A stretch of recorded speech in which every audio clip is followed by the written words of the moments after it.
মমিত কি রে যাস কোন টাকা দিনা আসসালামু আলাইকুম। তো হে বন্ধুরা, আজকে হলো বৃহস্পতিবার। আজকে আমরা যাচ্ছি হলো বিশাল বড় একটা কবুতর হাট, যেটা হলো গোলাগান্দাল গাউসিয়ার পরে। তো ওই হাটে আজকে যাবো। আজকে একটা কবুতর নিয়ে নিলাম সাথে, এই কবুতরটার সাথে জোড়া মিলিয়ে মানে একটা নর কবুতর আনবো, এটা মাদি কবুতর। আমরা রওনা হয়ে গেলাম সকাল সকাল। সকাল কয়টা? সকাল 9টা বা 9:30 এরকম সময় হবে। অটোতে করে আমরা এই গ্রামের প্রাকৃতিক দৃশ্যগুলো দেখতে দেখতে হাটের দিকে রওনা হচ্ছি। একটু পরে গাউসিয়া পৌঁছে যাবো, আর গাউসিয়াতে অটো থেকে নেমে তারপর একটা রিক্সা নিতে হবে গোলাকান্দাল হাটের জন্য। তো এই যে আমরা রিক্সা নিয়ে নিলাম। তো এখন আমরা গোলাকান্দাল হাটে চলে এসেছি। তো এরই মধ্যে মমিতের চোখে পড়ে গেল একটা কবুতর। তো হের চোখে তো পাওয়ার খুব ভালো, সে কবুতরটাকে খুব মনোযোগ দিয়ে দেখতেছিল। তো মনে হয় কবুতরটাকে একদম এখনই নিয়ে নিবে। হ্যাঁ, যাই হোক, কবুতর দাম দরে বলে নেই। তারপরে এই কবুতরটা রেখে আমরা সামনের দিকে যেতে থাকলাম। তো এখনও আমরা কবুতর দেখতেছি, আসলে কি কেনা যায় না, মন তো চায় সবগুলো কবুতর নিয়ে নিই। যাই হোক, একটার পর একটা কবুতর আমরা দেখতে দেখতে সামনে এগোতে থাকলাম। তো মাঝখান দিয়ে আবার ছাগল চলে আসলো, তো ছাগলটাও দেখলাম। হ্যাঁ, তো যেতে থাকলাম। কবুতরের হাট গোলাকান্দাল, এই কবুতরের হাট অনেক বড়। এই যে আবার ছাগল দুইটা আমাদের সামনে চলে আসলো। যাই হোক, এখন আবার একটু থামলাম এই জায়গায়, জোড়া বোম্বাই কবুতর, ওইটা দেখার জন্য। আসলে কত দাম চাচ্ছে, তো দাম শুনে তো আমরা আবার চলে আসি, কারণ দাম অনেক বেশি চাচ্ছিল। তবে টার্গেটে রাখলাম, দেখি কি হয়, দাম বলি নেই। তো কবুতরগুলো যতই দেখতেছি ততই ভালো লাগতেছিল আমাদের কাছে। তো আমরা ওই যে আমাদের যে একটা মাদি কবুতর নিয়ে আসছে, ওটার জন্য একটা নর কবুতরের জন্য মূল উদ্দেশ্য ছিল এটা আর কি, এর জন্য আসলাম। তো পাশাপাশি আরো কবুতর দেখতেছি, যদি ভালো লাগে তাহলে নিয়ে নিবো আর কি। যাই হোক, এই পথই রাস্তায়, যাই হোক, সামনে এগোতে এগোতে আমরা আবার হাঁসও দেখলাম। ওই যে কবুতরের পাশে যেই এই বুটের দোকান বসছে, এটার থেকে আবার মমিতের একটু খেতে মন চাইলো। এখন ওকে আবার এটা আমি নিয়ে দিলাম। কবুতরের এই যে পাশাপাশি সাথেই এই দোকানটা বসছে কবুতরের, এখান থেকে তো দুই একটা ফুটা আসলেও আসতে পারে, সমস্যা নেই। এখন আবার মমিত খেয়ে বললো সেই স্বাদ। এই যে মমিতের কাছে নাকি এটা অস্থির লাগতেছে, সেই স্বাদ। মুখের মধ্যে দেখা যায় কালো কালো। বন্ধুরা, হাট পুরো জমে ক্ষীর হয়ে গেছে। এখন বাজে মাত্র সকাল 10টা বাজে। কবুতরের হাট অস্থিরভাবে জমে গেছে, অনেক বেশি পাইকার আসছে, মানে ব্যাপারী যাদেরকে বলে। আর ওই যে যারা কবুতর পালন করে বিক্রি করতে, তারাও অনেক অনেক পরিমাণ। আসলে গোলাকান্দাল এই হাটটা অনেক বড়, ঠিক আছে। তো এদিক দিয়ে ওই দিক দিয়ে মানে মিলানো যায় না, একটা লাইন দিয়ে বের হইলে আবার অনেকগুলো লাইনে ঢুকে যেতে হয় আর কি, মানে উল্টা পাল্টা ওই যে দাদার মতো হয়ে যায় আর কি। যাই হোক, আমরা সামনের দিকে যাইতে থাকি, দেখি কবুতরের পছন্দ হয় কিনা। মানে পছন্দ তো হয় সব দামে। যে এখানে আবার সুন্দর হাঁসের বাচ্চা দেখছি, কবুতরের সাথে বিক্রি করতেছে। এখানে কবুতর, মুরগি, হাঁস সবই আছে, তবে আলাদা আলাদা সেক্টর, কিন্তু কবুতরের ইটা অনেক বড়। তো এই যে পাইকার বাইকে আমরা এই যে বললাম যে ব্যাপারী বাইকে যে এটার জন্য একটা এই ইয়া দেখাইতে, কি বলে, এই নর দেখাইতে। তো আমিও আসলাম। নর্দিং ময়টা না মিলে একবার সেম টু সেম কোনটা নে দে এটা কালার একশো বার করে তো দেখাই তোমার দুইটা করে এক লগে কালার দেও না দাম দা তো দেও না কিনে বলতে রে হ্যালো মিরাজ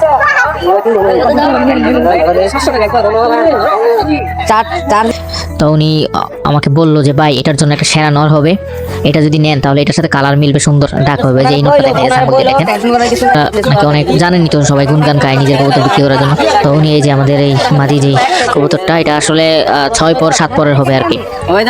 তো এটার সাথে এই যে উনি এই কবুতরটা আমাদের বললো যে নিলে অনেক সুন্দর হবে, ভালো হবে। এই আরো পাম্পটাম দেয় আর কি, দেওয়ার দিতেছে। কত নটা কত নটা নিলে ভাই 400 টাকা বলবো। এটা দেখ নর, এটা তুলবো এই নর পছন্দ না হলে কোন নর পছন্দ হবে না, কালার আর কালার না মিলাই নিতেন না, তারপর অন্য নর দিতারি, সমস্যা নাই। তবে হালকা ভাই বেশি ভুক্তা দিলে ভুক্তা দিতাম, সমস্যা আছে। মাদিটা তো অল্প বয়সে বুঝেন, এটা মিলতে আর যদি কোন এটা তুই বালা দিতাম বলতে দিতাম, ঠিক আছে। চয়েস খাই কালার খাই, কারণ আমি এটা দিই রাখতে পারবেন। কত ভাই কমাই কইছি ভাই, কই তোর বালা তো 250 টাকা হয় না, 250 টাকা ভাই নন নিতে পারবেন ভাই। নিলে ভাই 350 টাকা লইছেন, এই কতটা হইলা দেন আমরা একবার 180 নিলে নর মতন কোন একবারে কইয়া দিবেন 250 টাকা ভাই। নো পেট কিনা বেশি না লাগবে না না কত এটা ভাই 550 নিছো বালা কত রে যেটা ভাবতা হালকা বডি রে এই বডি নে কই তোর এই রকম এটা এটা লগেরা মনে করে কালার ঢোকাই দিবেন মুই সুরে নেক্সট সময় ইয়া দাও এই যেটা কিনা লাইলাম 300 জোড়া জোড়া বলে জোড়া 600। অবশেষে 250 টাকা বলার পরে উনি তো 350 তারপরে দুজনে মিলে একটা অবস্থানে আসলাম 300 টাকায়। 300 টাকায় ওই কবুতরটা আমরা কিনে ফেলছি। এখন জোড়া মিলবে কিনা জানি না, আল্লাহ ভালো জানে। এখন মমিতের আসলে কবুতরটা মমিতকে কিনে দেওয়া হয়েছে। এখন মমিত মহা খুশি। খারাপ করলে এরা কোয়ালামু তার কম গেলাম না ইয়ে লাইন শিমুলের লাইন তোর ফেস পুরো তো তারপর একটু সামনে গিয়ে পেয়ে গেলাম 4টা গোলুমুলু কবুতরের বাচ্চা। যাই হোক, এখন আবার পাখির সাইডে ঢুকলাম। এই যে কত সুন্দর রঙিন রঙিন পাখি, বাজিঘর, তারপরে লাভবার্ড, কত রকমের পাখি দেখছেন। তো এখানে পাখিরও অনেক কালেকশন আসে। আবার এদিকে ওইদিকে এটা কোয়েল পাখি, আবার এই যে এখানে 1 জোড়া 2 জোড়া পাখি নাচানাচি করতেছে, ডান্সিং করতেছে। যাই হোক, আমরা দেখতেছি, আমাদের কাছে ভালো লাগতেছে, পাখিগুলো দেখতেও খুব ভালো লাগতেছে। তারপর এদিকে চলে গেলাম, এদিকেও পাখি, খালি এই যে টিয়া পাখি দেখছেন, আবার এদিকে টিয়া পাখি আছে, আবার এদিকে আবার মুরগির সেক্টর শুরু। যাই হোক, আমরা এখন মুরগি হাঁস সবগুলো এখানে এই একটি হাটে অনেক সবগুলোই পাওয়া যায় আসলে।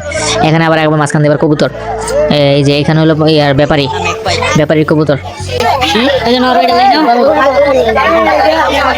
এটা মাটি, এটা নর নাকি? না না এটা মাটি বাচ্চা দিয়েছে ভাই বেচবা কত?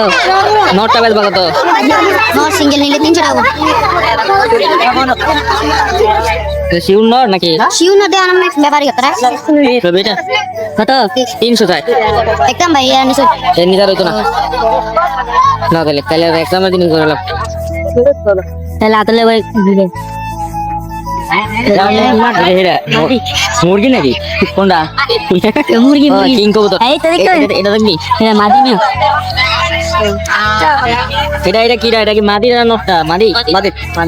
এটা কিও এটা মাদি। এটা কি এটা মাদি কষ্ট। মাদি নাই না এটা নট। হয় এটা লোকে 100 দিবে। এটা তো বললা গোল্লাই তো গোল্লাই বাচ্চা যাইবে। এই যে সেন্টার লাগবে না। দেখে দেন না না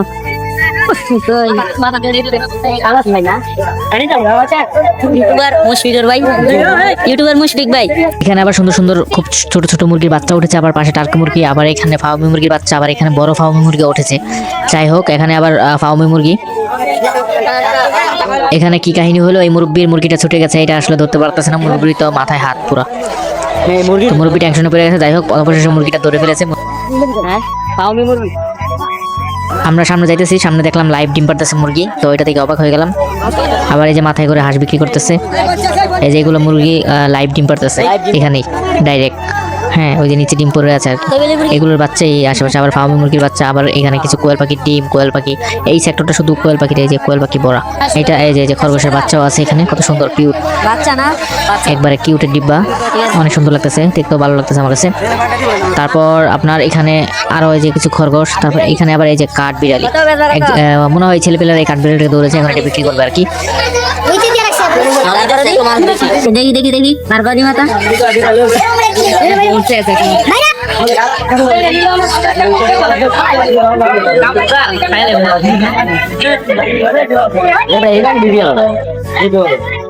এখানেও আশেপাশে যে দেখেন ককাটেল পাখি, তারপরে বাজিকর পাখি, আবার লাভবার্ডও আছে, আবার ওইদিকে আবার কালিম পাখি আছে।